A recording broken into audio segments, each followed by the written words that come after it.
नमस्कार, स्वागत आहे तुमचं आपल्या चॅनलवर। आज आपण बनवणार आहोत सगळ्यांची आवडती पारंपरिक महाराष्ट्रीयन भरलेली वांगी। ही रेसिपी खूपच चवदार, सोपी आणि भाकरीसोबत तर एकदम परफेक्ट। मग चला सुरुवात करूया। येथे मी घेतले आहे खोबरे, खसखस, पांढरे तीळ, कोथिंबीर आणि खडे मसाले। खडे मसाल्यांमध्ये येथे आम्ही वापरले आहे लवंग, दालचिनी आणि काळी मिरी। आपल्याला हे सर्व भाजून त्याचा मसाला तयार करून घ्यायचा आहे आणि त्यासोबतच येथे मी शेंगदाणे सुद्धा घेतले आहेत। अगोदर आपल्याला शेंगदाणे भाजून घ्यायचे आहेत। शेंगदाणे भाजून झाल्यावर ते एका प्लेटमध्ये बाजूला काढून घ्यायचे आहेत। नंतर खोबरे भाजून घ्यायचे आहेत। त्यात आपल्याला पांढरे तीळ, खसखस आणि खडे मसाले घालून भाजून घ्यायचे आहे आणि भाजून झाले की एका प्लेटमध्ये बाजूला काढून घ्यायचे। सर्व साहित्य भाजून झाल्यानंतर आपल्याला ते मिक्सरमध्ये वाटून घ्यायचं आहे।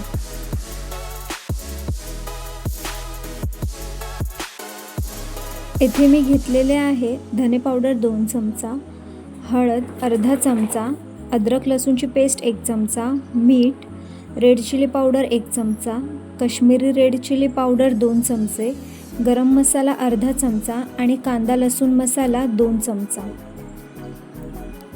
आपण जो भाजून मिक्सरमध्ये मसाला वाटलेला तो आपल्याला या मसाल्यांमध्ये मिक्स करून घ्यायचा आहे। येथे आपल्याला शेंगदाणे आणि बाकीचे जे सर्व मसाले होते, खोबरा आणि पांढरे तीळ, हे वेगवेगळे करून वाटून घ्यायचे होते। आता सर्व साहित्य आपल्याला छानपैकी मिक्स करून घ्यायचे आहेत।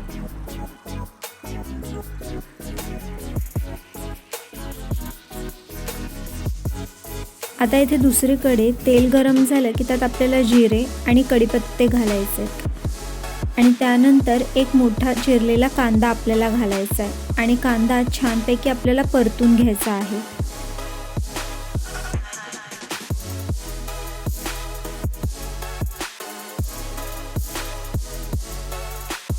कांदा आपल्या इथे परतून झाला की त्यात आपल्याला एक बारीक चिरलेला टोमॅटो घालायचा आहे।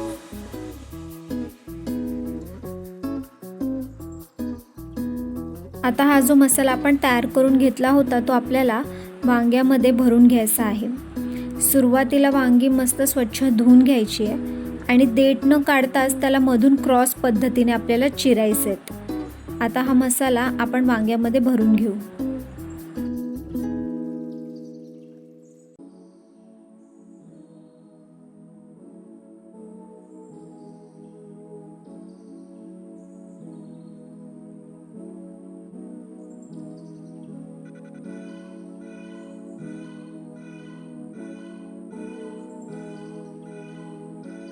आता सर्व वांग्यांमध्ये मसाला आपला भरून झालेला आहे।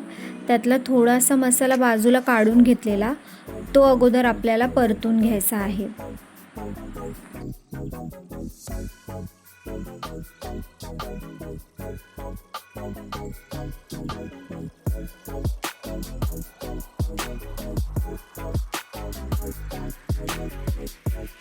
मसाला परतून झाला की त्यात आपल्याला वांगी घालायची आहेत। वांगी आपल्याला इथे छान पद्धतीने परतून घ्यायची आहेत।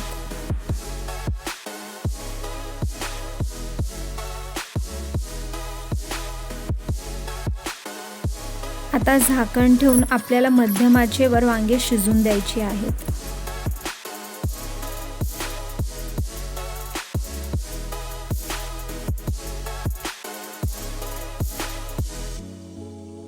आता आपल्याला थोडंसं पाणी घालायचं आहे आणि पुन्हा एकदा सर्व मिक्स करून आपल्याला झाकण ठेवून वांगी काही वेळ परतून द्यायची आहेत।